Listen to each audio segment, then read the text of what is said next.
Hi అండి, అందరికీ నమస్కారం అండి. ఫ్రెండ్స్, మనకి ఇప్పుడిప్పుడే మరొక ముఖ్యమైన అప్డేట్ అయితే రావడం జరిగిందండి.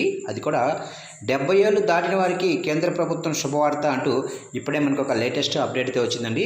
అయితే ఇందుకు సంబంధించిన పూర్తి వివరాలు అయితే మన వీడియోలో తెలుసుకుందామండి. ఆ శుభవార్త ఏంటనేది వీడియో మాత్రం ఎక్కడా స్కిప్ చేయకుండా చూడండి ఫ్రెండ్స్. అప్పుడే మనకి పూర్తి సమాచారం అయితే తెలుస్తుంది.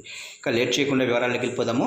ఫ్రెండ్స్, అదొక చిన్న రిక్వెస్ట్ ఫ్రెండ్స్, ఇంతవరకు మన ఛానల్ ఇంకా ఎవరైతే సబ్స్క్రైబ్ అయితే చేసుకోలేదో సబ్స్క్రైబ్ అయితే చేసుకోండి. ఎందుకంటే గవర్నమెంట్ నుంచి ఇలాంటి ముఖ్యమైన అప్డేట్స్ ఎప్పటికప్పుడు మీకు తెలియజేస్తూ ఉంటాను. ఇక లేట్ చేయకుండా టాపిక్లోకి వెళ్ళిపోదాము. సీనియర్ సిటిజన్ల విషయంలో కేంద్ర ప్రభుత్వం గత కొన్నేళ్లుగా మంచి పథకాలను అమలు చేసేందుకు కృషి చేస్తుంది.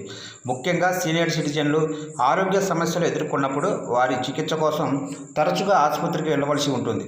అయితే ఇక నుంచి 70 ఏళ్ళు పైబడిన సీనియర్ సిటిజన్లు ఆందోళన చెందాల్సిన అవసరం లేదు.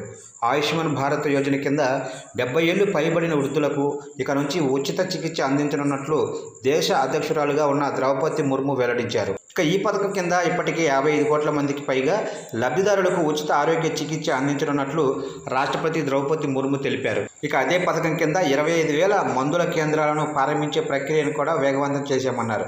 ఇదే సందర్భంలో 70 ఏళ్ళు పైబడిన సీనియర్ సిటిజన్లకు కూడా ఇక నుంచి ఇదే పథకం కింద ఉచిత వైద్యం అందిస్తామని చెప్పారు.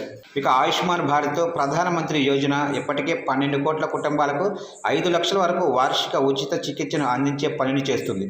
మరియు ఎటువంటి కొరత ఉండకూడదనే ఉద్దేశంతో ఈ పథకం అమలు చేయబడింది.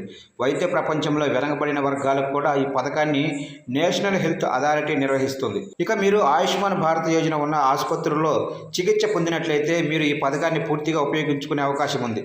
ఆర్థికంగా వెనకబడిన కుటుంబాలకు వరంగా చెప్పబడే మీ ఆసుపత్రి ఖర్చులపై మీరు 5 లక్షల వరకు తగ్గింపు పొందవచ్చు. ఇక ఈ పథకం కిందకు వచ్చే ఆసుపత్రులను జాబితా చేయాలని అధికార యంత్రాంగం ఇప్పటికే రాష్ట్ర శాఖలను ఆదేశించగా త్వరలోనే ఈ జాబితాను అధికారికంగా విడుదల చేసే అవకాశం ఉంది. ఇక ఈ పథకం ఆర్థికంగా వెనుకబడిన మరియు సీనియర్ సిటిజన్లకు చాలా విధాలుగా ఖచ్చితంగా ప్రయోజనం చేకూరుస్తుంది.